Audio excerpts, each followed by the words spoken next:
টুনি পাখি জঙ্গলের সব থেকে দয়ালু পাখি ছিল। ও জঙ্গলের সমস্ত পাখিদেরই সাহায্য করতে থাকতো। টুনি পাখি মা হতে চলেছিল। তারপর কিছুদিন পরেই টুনি পাখি দুটো ডিম দেয়, আর ও ওর ডিম দুটোকে সব সময় আগলে নিয়েই থাকতো। টুনি পাখি না খেয়ে দিয়েই ওর ডিম দুটোকে সব সময় আগলে নিয়েই থাকতো। টুনি পাখি ওর ডিমগুলো থেকে বাচ্চা বের হওয়ানোর অপেক্ষাই করে যেত সব সময়, আর ওর বাচ্চাদের জন্য নতুন বাসাও তৈরি করা শুরু করে দেয়। তারপর একদিন, আজ আমার এই ডিমের পরে বসাতে পুরো 20 দিন হয়ে গেছে। এখন আমার বাচ্চারা যে কোনো সময় এই ডিম থেকে ফুটে বেরিয়ে আসতে পারে।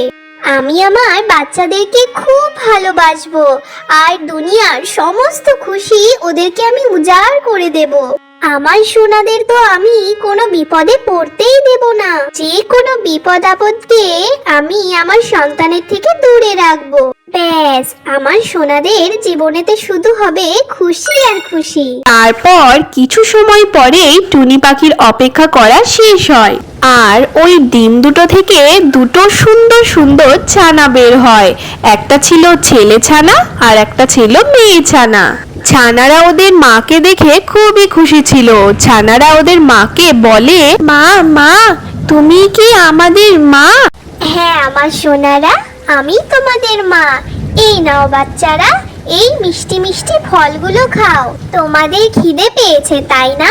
এই মিষ্টি মিষ্টি ফলগুলো খেয়ে তোমাদের খিদেটা মেটাও। তোমরা দুজন তো জানো না যে তোমাদেরকে পেয়ে আমি কতটা খুশি। আমি এই সময়টা পাওয়ার জন্য কবে থেকেই না অপেক্ষা করে রয়েছি জানো তোমরা। আর আজ এই সময়টা দেখো চলে এসেছে যে তোমরা দুজন আমার সামনেই আছো। মা মা, আমরাও তোমার সাথে দেখা করার জন্য খুব উৎসুক ছিলাম। মা মা, একটা কথা জিজ্ঞাসা করব? বাইরে এটা কিসের আওয়াজ হচ্ছে গো? আমার ছানারা, বাইরে খুব জোর বৃষ্টি হচ্ছে, এটা ওটারই আওয়াজ হচ্ছে। তারপর মা টুনি পাখি নিজের বাচ্চাদের সাথে কথা বলতে থাকে। তারপর অত জোরে বৃষ্টি হওয়ার কারণে টুনি পাখির বাসাতে জল টপ টপ করে পড়তে থাকে। সেটা দেখে টুনি পাখি তো খুবই চিন্তিত হয়ে পড়ে, আর ঘর কমজোর হওয়ার কারণে আর জোরে বৃষ্টির কারণে টুনির ঘরে যে টপ টপ করে জল পড়ে, এই কারণে টুনির বাসাটা ভেঙে পড়ে বাসাটা ভেসে যেতে থাকে, আর টুনির বাচ্চারা নদীর জলে ভেসে যেতে থাকে, আর ওরা মায়ের কাছে সাহায্যের জন্য চিৎকার করতে থাকে। মা মা, আমাদেরকে বাঁচাও, আমরা ডুবে যাচ্ছি। মা বাঁচাও আমাদেরকে, আমরা ডুবে গেলাম মা। এটা দেখে টুনি পাখি তো খুবই ভয় পেয়ে যায়, আর নিজের বাচ্চাদেরকে বাঁচানোর জন্য খুবই চেষ্টা করতে থাকে। ছানাদের সাহস বাড়ানোর জন্য টুনি তখন বলে, সোনারা, তোমরা ভয় পেও না, আমি তোমাদেরকে কিচ্ছু হতে দেব না। আমি তোমাদের দুজনকেই বাঁচিয়ে নেব, ভয় পেও না সোনারা। টুনি পাখির বাচ্চারা নদীর জলে খুবই তেজে ভেসে চলে যাচ্ছিল। হে ভগবান, আমাকে সাহায্য করো। আমার বাচ্চাদের আমার থেকে দূরে করে দিও না। ওদেরকে দেখে রাখো ভগবান, আর ওদের এই সমস্যা থেকে দূর করো। টুনি পাখিও নদীর জলে খুবই তেজে ভেসে চলে যাচ্ছিল। তারপর অনেক কষ্ট করে নিজের বাচ্চাদেরকে নদীর জল থেকে কোনো রকমে বাঁচিয়ে নিয়ে আসে টুনি। টুনি পাখির দুটো ছানাই খুবই ভয় পেয়ে গেছিল।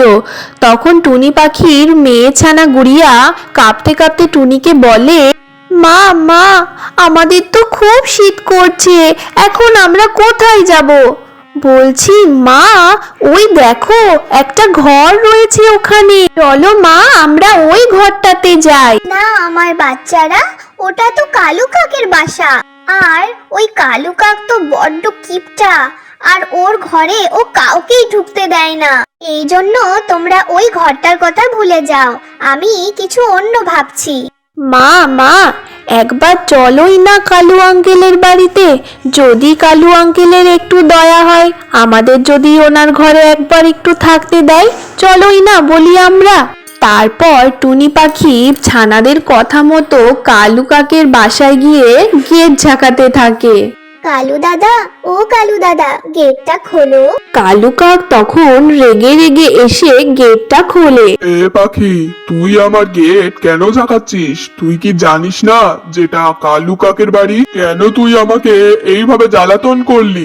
কালু দাদা, আমার বাসাটা না বৃষ্টির জলে পুরো ভেসে চলে গেছে। আমি আমার বাচ্চাদেরকে কোনো রকমে বাঁচিয়ে নিয়ে এসেছি। কালু দাদা, আমি তোমার কাছে মিনতি করছি যে বৃষ্টি থামা পর্যন্ত তুমি আমাকে আর আমার ছানাদেরকে তোমার বাসায় একটু ঠাঁই দাও। তারপরেই টুনি পাখির বাচ্চারা কালু কাককে এসে বলে, কালু আঙ্কেল প্লিজ তোমার এই বাসায় আমাদেরকে বৃষ্টি থামা পর্যন্ত থাকতে দাও। বৃষ্টি থেমে গেলেই আমরা অন্য কোথাও চলে যাব। বাচ্চাদের মুখে কালু আঙ্কেল শুনে কালুর তো মন পুরো গলে যায়। টুনি পাখি, তুমি তো জানোই যে তোমার বাচ্চারা খুবই সুন্দর। তোমার বাচ্চারা আমার তো পুরো মন জয় করে নিয়েছে। আজ পর্যন্ত আমাকে কেউ আঙ্কেল বলে ডাকলো না, কিন্তু আজ তোমার বাচ্চারা যে এত সুন্দর ভালোবেসে আমাকে আঙ্কেল বললো, আমি তো ওদের মানাও করতে পারছি না। তুমি একটা কাজ করো টুনি, তুমি তোমার ছানাদেরকে নিয়ে আমার ঘরের ভেতরেই চলে আসো। এটা শোনার পর টুনি পাখি তো খুবই খুশি হয়ে যায়। তখন ও ওর ছানাদেরকে নিয়ে কালুর ঘরের ভেতরেই চলে যায়। কালু কাকের বউ গৌরী টুনি পাখি আর ওর ছানাদেরকে দেখে বড্ড রেগে যায়। রেগে গিয়ে ওদেরকে বলে, এ টুনি পাখি, এটা আমার ঘর বুঝলি, কোনো ধর্মশালা না যে যখন তখন যে কেউ চলে আসবে।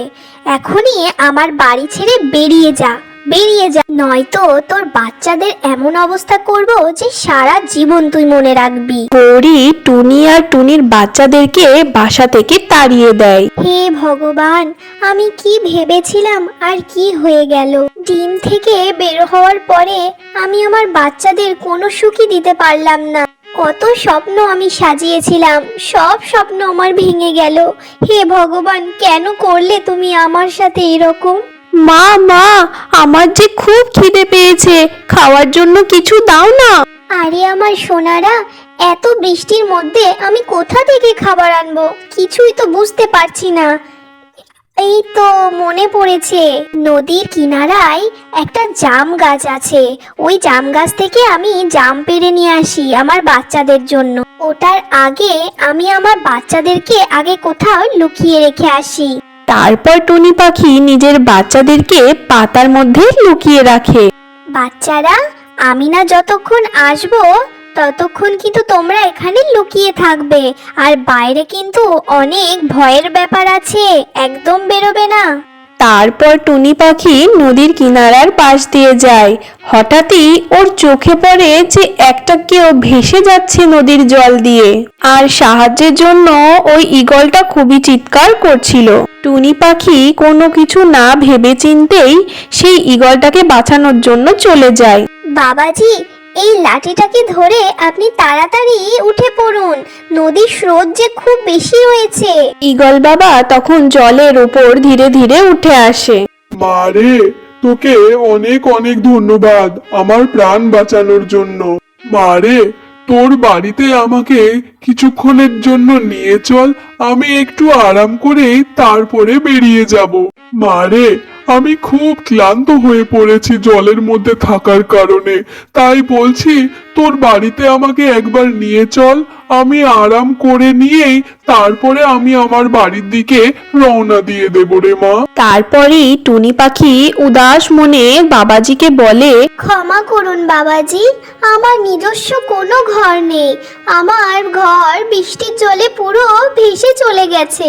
আমি আর আমার বাচ্চারা বেঘর হয়ে গেছি বাবাজি। মারে, তুই নিজের জীবন দাবি রেখে আমার জীবন বাঁচিয়েছিস, তোকে আমি কিছু একটা দিতে চাই রে। এই নাও মা, এটা নাও তুমি। এটা কি বাবাজি? মা টুনি, এটা একটা জাদুই ডিম। এই ডিমটা তুমি ভেজা মাটিতে পুঁতে দেবে। এই ডিম থেকে তোমার বিশাল জাদুই ঘর তৈরি হয়ে যাবে। তারপর তুমি তোমার বাচ্চাদেরকে নিয়ে ওই বাড়িতে খুব খুশি থাকবা। বাবাজি, এই ডিমের ঘর তৈরি করে কি বা উপায় হবে? বৃষ্টিতে তো সমস্ত শিকারী পাখিরা এসে এই ডিমের ঘরকে তো পুরো ভেঙেই দিয়ে চলে যাবে। না রে মা, এই জাদুই ডিমের তৈরি বাড়ির লোহার থেকেও পুরো মজবুত হবে। মারে টুনি, এই জাদুই ডিমের ঘরে কোনো হামলায় কোনো কিছু করতে পারবে না, তুমি আমার পরে বিশ্বাস রাখো। বাবাজি, আপনাকে অনেক অনেক ধন্যবাদ যে আপনি আমার জন্য এত বড় উপকার করে দিলেন। বন্ধুরা, তোমাদের এই আজকের কাহিনী কেমন লাগলো? আমাদের এই কাহিনীটাকে লাইক করে আর কমেন্ট করে জানিয়ে দেবে যে কাহিনীটা কেমন হয়েছে। তোমাদের লাইক আর কমেন্ট আমাদের মনে অনেক উৎসাহ আনে। যদি আমাদের চ্যানেলে নতুন এসে থাকো তাহলে অবশ্যই সাবস্ক্রাইব করে দেবে। ধন্যবাদ।